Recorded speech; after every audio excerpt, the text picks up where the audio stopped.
আসসালামু আলাইকুম। আজকে আমরা পেট্রো বাংলার আরেকটি প্রশ্নের ম্যাথ অংশ নিয়ে আলোচনা করব। আমাদের প্রথম কোশ্চেনটা দেখি। এখানে বলছে the price of commodity X increases by 40 paise every year while the price of commodity Y increases by 15 paisa every year. If in 2001 the price of commodity X was 4.20 taka, that of Y was 6.30 taka. In which year commodity X will cost 40 পয়সা more than commodity Y? অর্থাৎ আমাদের এখানে বলছে দুইটা product বা দুইটা commodity বা দুইটা প্রোডাক্ট, একটা হচ্ছে এক্স আর একটা হচ্ছে ওয়াই। এক্স এর দাম প্রত্যেক বছর 40 পয়সা করে বাড়ে, ওয়াই এর দাম প্রত্যেক বছর 15 পয়সা করে বাড়ে। যদি 2001-এ এক্স এর দাম 4 টাকা 20 পয়সা হয়ে থাকে এবং ওয়াই এর দাম যদি 6 টাকা 30 পয়সা থেকে থাকে, তাহলে কোন বছরে যে বা কোন সালে যে এক্স এর দাম ওয়াই এর দাম থেকে 40 পয়সা বেড়ে যাবে?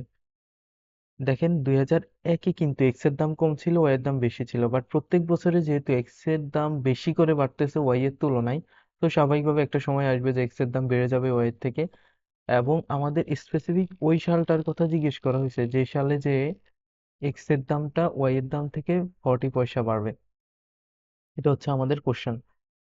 এখন আমাদেরকে যেটা বের করতে হবে সেটা হচ্ছে ধরে নিতে হবে যে কোন সাল বের করার আগে হচ্ছে যে আমাদের ফাইন্ড আউট করতে হবে আসলে কত বছর পরে যে এক্স এর দাম 40 পয়সা বাড়বে ওয়াই এর থেকে। ধরে নিতে পারি যে আমরা ধরে নিতে পারি যে পি বছর পরে, পি ইয়ার্স লেটার, পি বছর পরে যে এক্স এর দাম ওয়াই এর দাম থেকে 40 পয়সা বেড়ে যাবে। তাহলে 2001 সালের পরে এই সিচুয়েশনে এই দামের পর পি বছর পরে গিয়ে তার এক্স এর দাম কত হবে ওয়াই এর দাম কত হবে সেটা আগে একটু ফাইন্ড আউট করি। এক্স এর দাম ছিল, আচ্ছা এখানে একটা বিষয়, আমাদের জিনিসগুলো টাকাতেও আছে পয়সাতেও আছে, আমরা আমাদের ক্যালকুলেশনের সুবিধার্থে সবগুলা পয়সাতে কাউন্ট করব। আমি চাইলে টাকাতেও কাউন্ট করতে পারি, সেক্ষেত্রে এগুলাকে টাকায় কনভার্ট করলে পয়েন্ট আসবে। পয়েন্ট নিয়ে কাজ করার চাইতে পয়েন্ট ছাড়া কাজ করা আমাদের জন্য ইজি, এর জন্য আমরা পয়সা নিয়ে কাজ করব। তাহলে এক্স এর দাম ছিল কত? 420 পয়সা। 4 টাকা 20 পয়সা মানে হচ্ছে 420 পয়সা। এটার সাথে পি বছরে কত টাকা অ্যাড হবে? প্রত্যেক বছর যদি 40 পয়সা করে অ্যাড হয়, পি বছর হচ্ছে 40 × পি, এত টাকা অ্যাড হবে। অর্থাৎ পি বছর পরে যে এক্স এর দাম হবে এটা। আবার ওইদিকে হচ্ছে ওয়াই এর দাম যদি আমি হিসাব করি 630 পয়সা ছিল, পি বছর পরে যে 15 পয়সা করে প্রত্যেক বছরে বাড়লে 15 × পি, টোটাল হচ্ছে এই টাকা হবে পি বছর পরে। তাহলে পি বছর পরে যে তাদের ক্ষেত্রে কি ঘটবে, পি বছর পরে গিয়ে এক্স এর দামটা হবে ওয়াই এর দাম থেকে 40 পয়সা বেশি। মানে এই দুইটার পার্থক্য হবে 40 পয়সা। যেহেতু এক্স এর দাম বেশি হবে তাই এক্স এর দামটা আগে রাখছি, ওইটা থেকে মাইনাস করে দিচ্ছে ওয়াই এর দামটা। এটা কখন? পি বছর পরে যে। দেন এই স্টেটমেন্ট যদি আমরা ক্যালকুলেট করে ইজিলি পেয়ে যাব হচ্ছে যে পি এর মান আসলে কত, অর্থাৎ কত বছর পরে যে এক্স এর দাম ওয়াই এর দাম থেকে 40 পয়সা বাড়বে। তাহলে এখান থেকে আমরা লিখতে পারি 420 plus 40p minus 630 minus 15p equal হচ্ছে 40। বা আমি বলতে পারি আহ এখানে যদি একটু ক্যালকুলেট করি 40p থেকে 15p গেলে 25p, বা ইকুয়াল এই দুইটা যোগ বিয়োগ করলে মাইনাস 210 থাকে, 210 ওই পাশে গেলে 250 হয়ে যাবে 40-র সাথে অ্যাড হয়ে, যেহেতু এখানে মাইনাস ওইখানে গেলে প্লাস হবে। দেন আমরা বলতে পারি পি সমান হচ্ছে কত? 25 দিয়ে যদি আমরা 250-কে ভাগ করি তাহলে পাবো 10। তাহলে এটাই হচ্ছে আমাদের মূল কথা যে আমরা 10 বছর পরে যে এক্স এর দামটা ওয়াই এর দাম থেকে 40 পয়সা বেড়ে যাবে।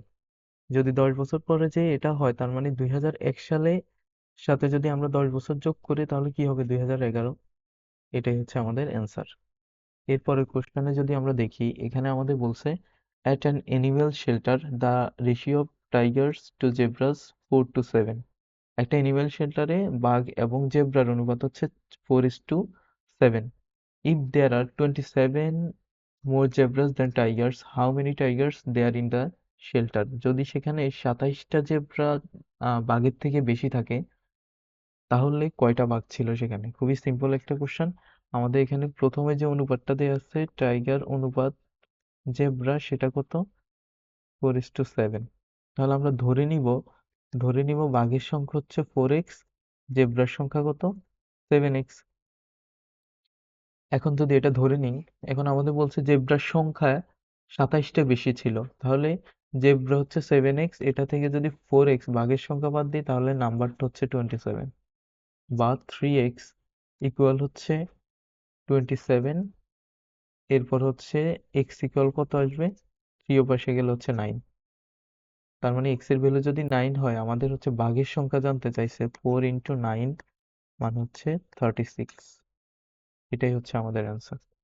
এখানে যদি কারো কোনো কনফিউশন থাকে, যদি আমরা সবসময় ইউজ করে থাকি এই জিনিসটা যে অনুপাতকে সেম ধরে নিই, কারণ হচ্ছে সাপোজ আমি বললাম যে আমার কাছে 10টা কলা আর 5টা আম আছে, মানে হচ্ছে আমার কাছে আহ ম্যাঙ্গো আছে 10টা, আর বা 10টা আম হচ্ছে 5টা কলা। তাহলে এদের অনুপাত যদি আমি নিই, ম্যাঙ্গো টু বানানো হবে 10:5, আলটিমেটলি হচ্ছে 2:1। তাহলে আমাদের যদি এই অনুপাতটা দেয়া থাকে, সংখ্যাটা যদি আমি মূল সংখ্যা কিন্তু 10 আর 5 ছিল, অনুপাতে এসে 2:1 হয়ে গেছে।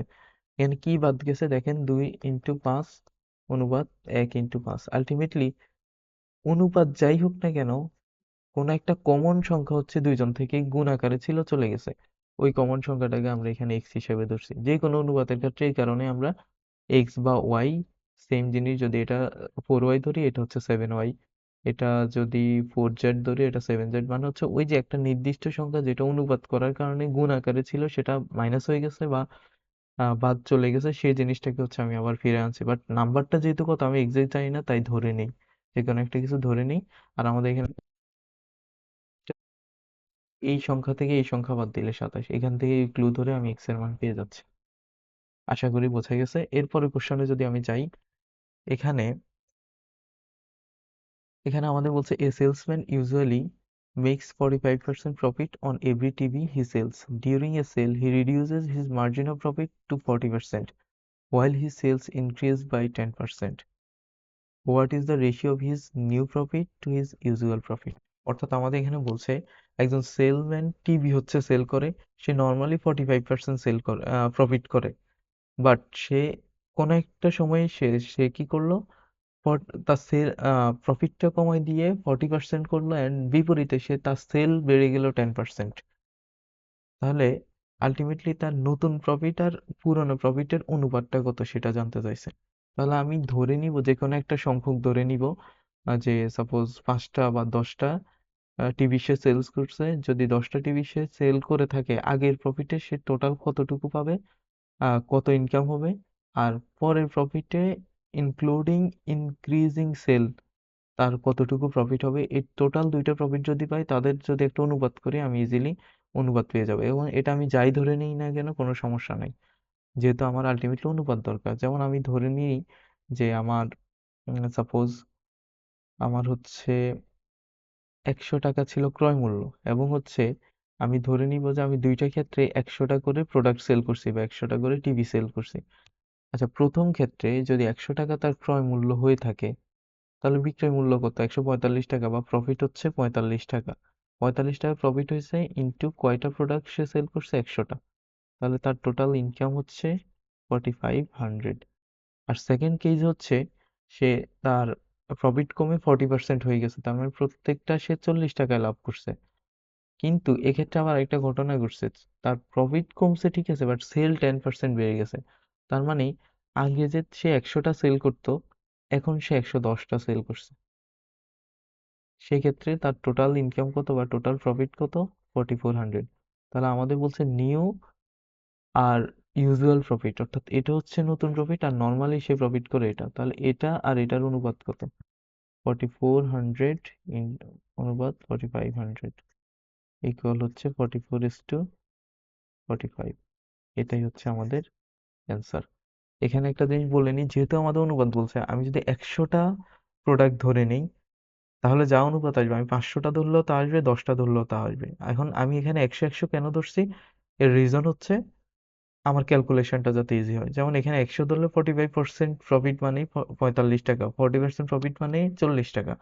আবার এখানে 100 ধরলে সে 100টা ধরলাম, প্রথম ক্ষেত্রে আমি 100 ধরি 50 ধরি কোনো সমস্যা নেই, বাট পরের ক্ষেত্রে যেহেতু আগে যা সেল করছে তার 10% সে বেশি সেল করছে, তো 100 যদি আগে ধরে নেই আমি, তাহলে পরে ইজিলি 110 সেল করতেছে।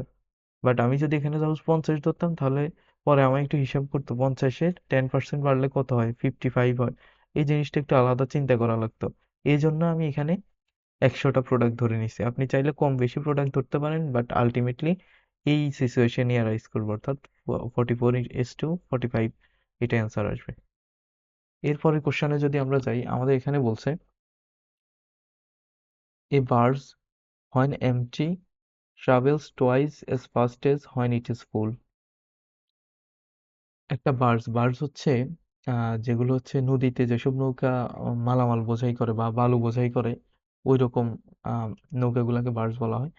এখন এই একটা বার্জ সে যখন লোড থাকে ফুল, অর্থাৎ প্রোডাক্ট দিয়ে সে পরিপূর্ণ অবস্থায় থাকে, অর্থাৎ বা পণ্য পরিবহন করে, তখন তার স্পিড যা, সে যখন একদম খালি থাকে তখন তার স্পিড হয়ে যায় দ্বিগুণ। If it travel 20 Miles north with a cargo, cargo মানে হচ্ছে সে মালামাল নিয়ে যদি 20 মাইল উত্তরে যায়, নর্থে যায়, যেদিকে যায় আলটিমেটলি সে 20 মাইল দূরে গেছে, স্পেন্ডস 30 মিনিটস ফর আনলোডিং, এই যে প্রোডাক্টটা নিয়ে সে গেল, যাওয়ার পরে সে 30 মিনিট সময় অতিবাহিত করলো প্রোডাক্টটা আনলোড করার ক্ষেত্রে, then returns its original port empty to complete the entire trip taking 8 hours. Then সে হচ্ছে তার যেখান থেকে যাত্রা শুরু করছে সেখানে ফিরে আসে, যে টোটাল জায়গাতে তার 8 ঘন্টা সময় লাগছে। What is the speeds of the birds when it is empty, তার সে যখন এমটি থাকে তখন তার স্পিডটা কত, সেই জিনিসটা আমার জানতে চাইছে। এই জিনিসটা আমি একটু বোঝাই, যে প্রশ্নটা আগে বোঝা দরকার, যেহেতু একটু বড় প্রশ্ন। একটা বার সাপোজ এটা হচ্ছে সে পোর্ট থেকে সে যাত্রা করে 20 মাইল দূরে গেছে, ঠিক আছে, এই ডিস্টেন্স হচ্ছে 20 মাইল, এবং সে এখান থেকে যে এখানে গেছে সেক্ষেত্রে কিন্তু সে পণ্য নিয়ে গেছে, অর্থাৎ প্রোডাক্ট সে মাল বোঝাই করে গেছে। যাওয়ার পর সে এখানে 30 মিনিট সময় অতিবাহিত করছে আনলোড করার জন্য, দেন সে আবার খালি নৌকাটা হচ্ছে ফিরে আসছে আবার, যে খালি অবস্থায় যে ফিরে আসছে, মানে আলটিমেটলি সে এখান থেকে যাত্রা করে এখানে 30 মিনিট ব্যয় করে আবার ফিরে আসছে, এই টোটাল জায়গায় তার সময় লাগছে হচ্ছে 8 ঘন্টা। এটা হচ্ছে আমাদের কোশ্চেনে বলছে। আর কোশ্চেনের শুরুতে আরেকটা জিনিস বলে দিছে, সে যখন মালামাল বোঝাই করে যায়, যে স্পিডে যায় সে খালি অবস্থায় আসে দ্বিগুণ স্পিডে আসে।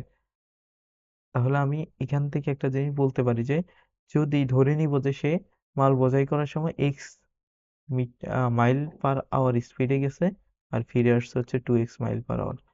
মাইল পার আওয়ার এককটা কেন নিছে, আমার এখানে প্রত্যেকটা অপশানে কিন্তু মাইল পার আওয়ার দেয়া, যেহেতু আমায় সে ফিরে ফিরে আসে না, ঠিক সে যখন খালি অবস্থায় থাকে তখন কোন স্পিডে আসছে সেই জিনিসটা বের করতে বলছে, অর্থাৎ আলটিমেটলি স্পিড বের করতে বলছে। তো অপশানে যে এককে দেওয়া আছে আমি সেই একক ইউজ করব। এটা হচ্ছে আমার আলটিমেটলি সিনারি বা আলটিমেট কোশ্চেনটা। এখন আমরা যে কাজটা করতে পারি সেটা হচ্ছে, যেহেতু পুরো ঘটনাটা ঘটতে 8 ঘন্টা সময় লাগছে, তাহলে পুরো সময়টা কিন্তু আমরা 3টে স্টেজে ভাগ করতে পারি। যেমন এখানে একটা জিনিস আমার কাছে দেয়া আছে, আমি ধরে নিই আর যাই করি আলটিমেটলি আমি বেগটা পাইছি, আমার দূরত্ব পাইছি, তাহলে আমি সময়টা যদি বের করতে পারি তাহলে আমার কাজটা অনেকটা ইজি হবে। এবং দেখেন এখানে, এখান থেকে সে এখানে যাইতে একটা সময় লাগছে, দেন এখানে সে একটা টাইম স্পেন্ড করছে, দেন এখান থেকে আসতে আরেকটা সময়, তিনটা সময় কিন্তু ভিন্ন ভিন্ন সময়, বাট তিনটা সময়ের সামেশন কিন্তু 8 ঘন্টা, 8 আওয়ার, ঠিক আছে। তাহলে আমরা তিনটা সময় আলাদা আলাদা বের করে যদি যোগ করি 8 ঘন্টা পাবো। এটাই হচ্ছে মূল এক্সপ্রেশন, এখান থেকে আমি ইজিলি এক্স এর মান বের করতে পারবো। তাহলে একটু দেখি সময় কিভাবে বের করতে পারি। একটা ফর্মুলা হচ্ছে এস ইকুয়াল ভিটি, এই ফর্মুলা হয়তো বা অনেকে জানবেন, না জানলে আমরা একই কাজ হচ্ছে ঐকিক নিয়মে করে থাকি আর কি। না জানলে এটা একটু জেনে রাখেন, তাহলে এই জিনিসটা জেনে রাখলে আমাদের এই টাইপ ম্যাথ গুলো সলভ করা অনেক ইজি হয়ে যাবে। এস মানে হচ্ছে দূরত্ব, ভি হচ্ছে বেগ, আর টি হচ্ছে সময়। বেগ আর সময় গুণ করলে দূরত্ব পাওয়া যায়।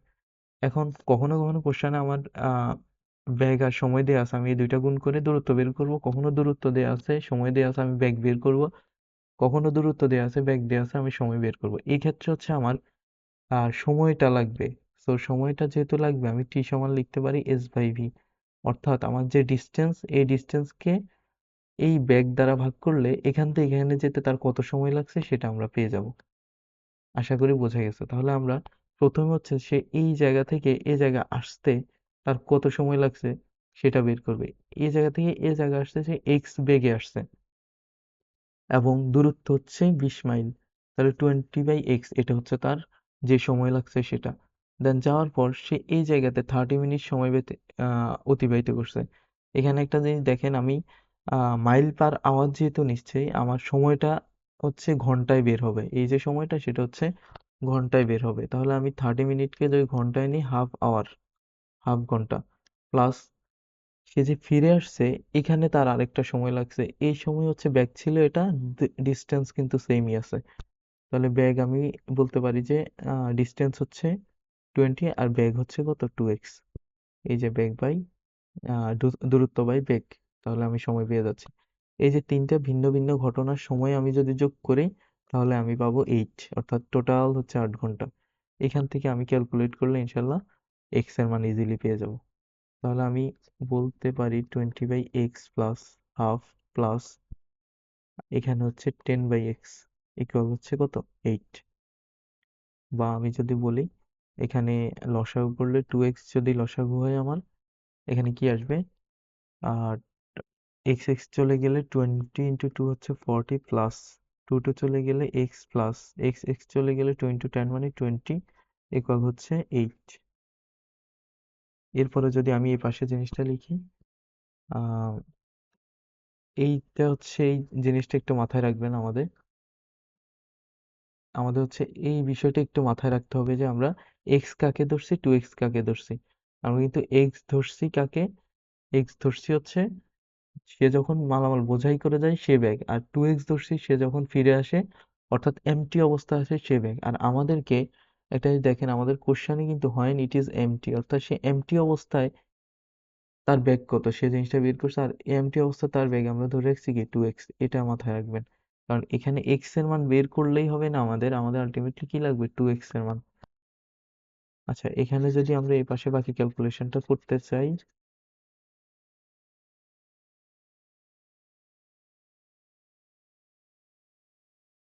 এখানে যদি আমরা দেখি বা আমি লিখতে পারি 40 + x + 20 মানে হচ্ছে x + 60 হবে, আর গুণন করে দিলে 2x × 8 মানে হচ্ছে 16x ইকুয়াল হচ্ছে এই পাশেরটা যোগ করলে 60 + x আসবে।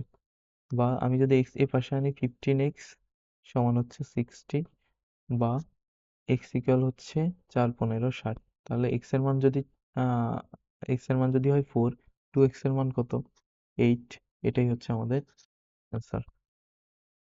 এরপরের কোশ্চেনে যদি আমরা যাই, এই কোশ্চেনে আমাদের বলছে a 3-digit number 483 is added to another 3-digit number 984 to give a 4-digit number 13b7 which is divisible by 11, then a plus b equal what?